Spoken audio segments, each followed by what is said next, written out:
You grew up in Nanaimo, right? Yeah.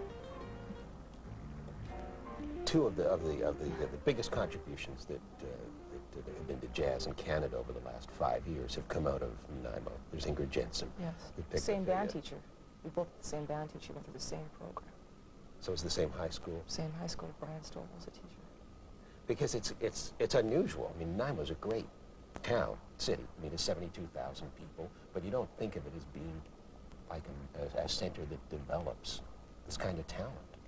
But why do you have to be in a humongous center? Why do you have to be in, all it takes is one person?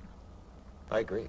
Like a Brian Stoll, who I think for a time, I'm not speaking for him, but you know, what was great about him is that he had experience as a jazz musician before he became a teacher. And I think sometimes he felt like, well, you know, maybe I should have stayed playing, but without him and his experience as a professional musician for us, he showed me how to write out charts. He had that University of the Street, what he told us. Does he know this? Have you talked to him? Have you told him how important he was?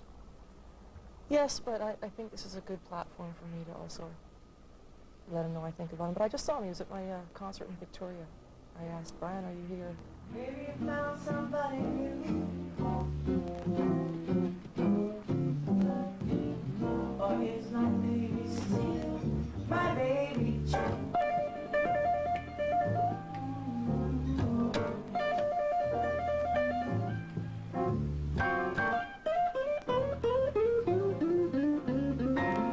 Weren't your mom and dad feeling all this in terms of the music?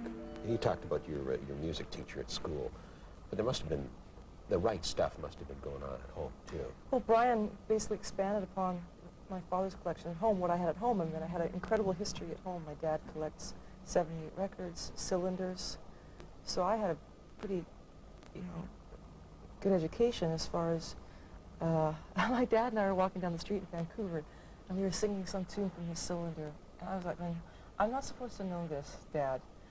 We were walking down singing some old tune. Like when he first got these cylinders, he would play them over and over again because he only had two, and now he has a great collection. And my mother played also, was in the community choir, and had that strong voice next to me in church every Sunday, and in tune and singing with great gusto.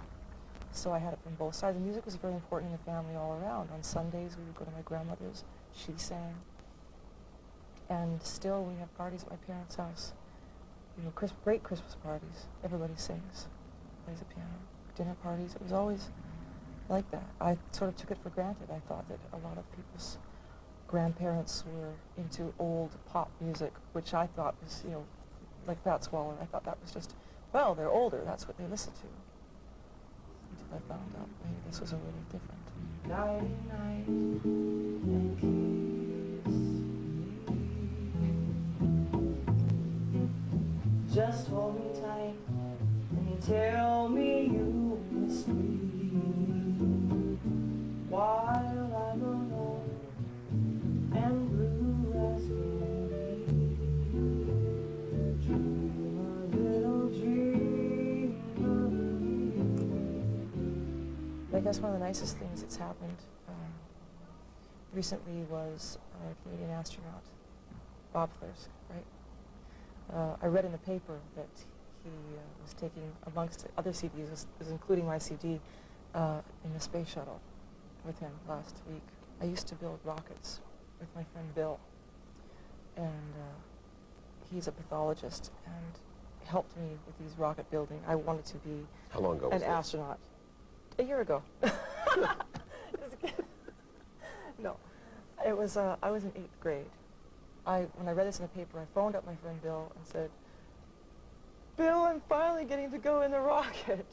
You know, I finally get to do this. So that I was like, I was really moved. I don't know why. It just was something like a childhood thing, and he doesn't know that, but it was really, really important to me.